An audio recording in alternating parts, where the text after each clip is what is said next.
Welcome to my channel. Today I'll be reading about the one who sees between a rock and a hard place. Some children grow up learning what not to say, not because they're wrong, but because the truth feels unsafe to others. They learn to read the room, to sense what the family can handle, to swallow the rest.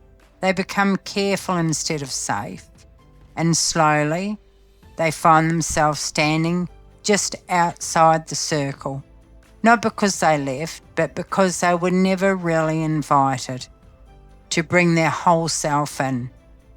That kind of loneliness cuts deep.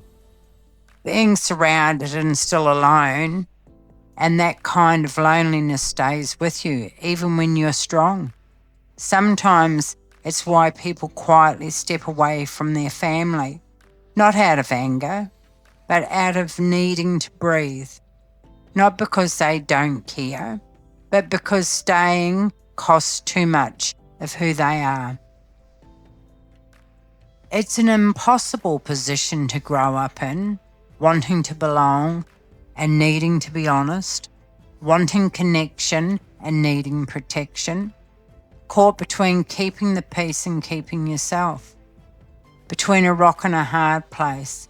And even in that, there is something gentle happening, a kind of quiet integrity, a tenderness that refuses to harden, a heart that still tries to understand, and even when it has learned to stand alone, they are not cold, they are not difficult, they are not too much, they are simply someone who learnt to see, and learnt the cost of seeing too early, and even now, they are holding complexity with kindness.